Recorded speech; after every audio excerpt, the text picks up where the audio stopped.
In this next video of the lesson, Health Insurance Products Part 1, we will learn about some other aspects of hospitalization indemnity products.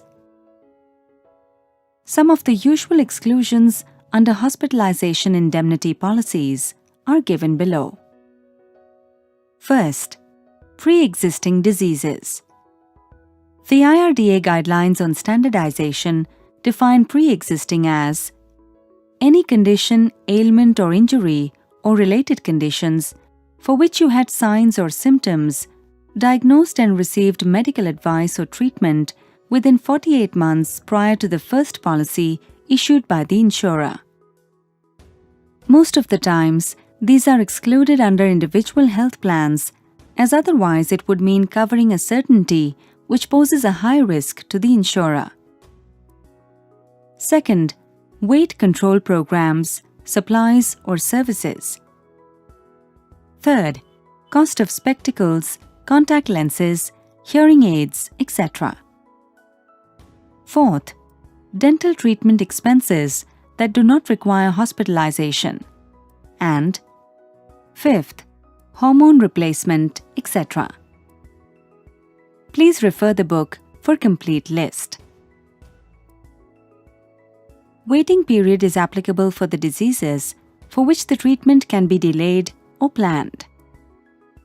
Depending on the product, waiting period of 1, 2 or 4 years is applicable for diseases such as cataract, hernia, benign prostatic hypertrophy, hysterectomy for menorrhagia or fibromyalgia, congenital internal disease, fistula in anus, piles, etc.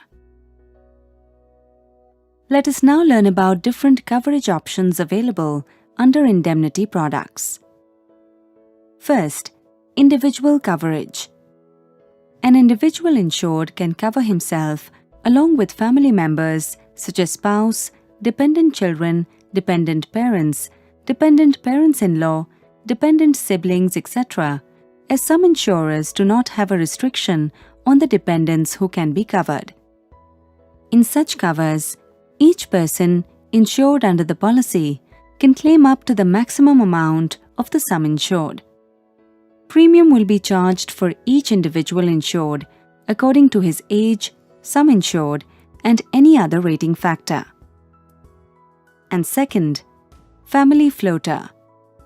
In this policy, the family consisting of spouse, dependent children, and dependent parents are offered a single sum insured which floats over the entire family.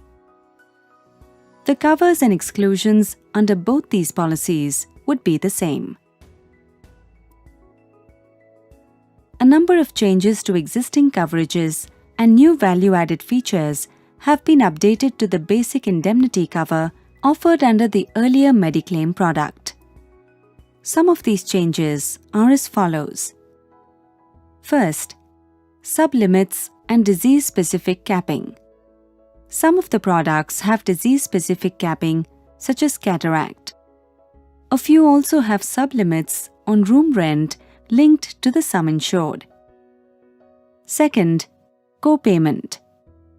It is a cost-sharing requirement under a health insurance policy in which the policyholder will bear a specified percentage of the admissible claim amount.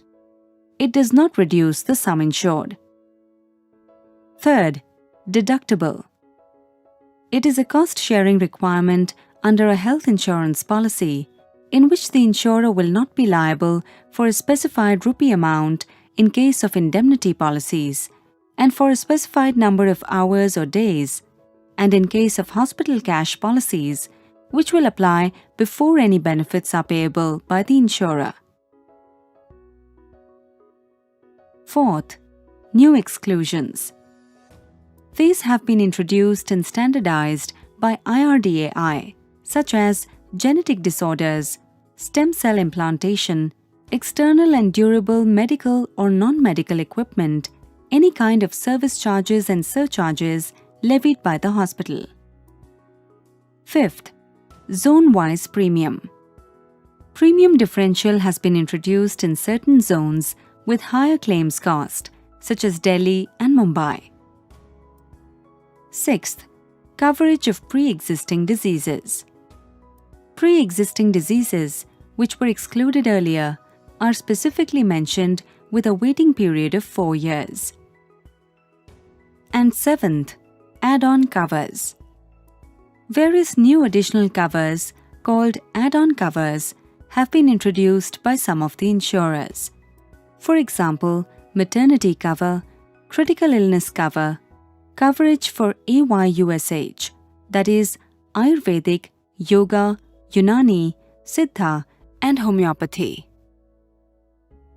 The other special features are renewability, coverage for daycare procedures, cost of policy checkup, and duration of pre- and post-hospital coverage that is extended to 60 days and 90 days by most of the insurers. Few indemnity products include value-added covers as listed below. Outpatient cover. As we know, health insurance products in India mostly cover only inpatient hospitalization expenses. Few companies now offer limited cover for outpatient expenses also under some of the high-end plans. Hospital cash. This provides for fixed lump sum payment for each day of hospitalization for a specified period. Normally, the period is granted for 7 days, excluding the policy's deductible of 2/3 of total days. Recovery benefit. Lump sum benefit is paid if the total period of stay in the hospital due to sickness or accident is not less than 10 days. Donor's expenses. The policy provides for reimbursement of expenses towards donor in case of major organ transplant, as per the terms and conditions defined in the policy. Reimbursement of ambulance. Expenses incurred towards ambulance by insured person are reimbursed up to a certain limit that is specified in the schedule of the policy. Expenses for accompanying person. This is intended to cover the expenses incurred by accompanying person towards food, transportation, while attending to insured patient during the period of hospitalization. Family definition. Earlier, primary insured, spouse, dependent children were granted cover. Now there are policies where parents and in-laws can also be granted cover under the same policy. Thank you.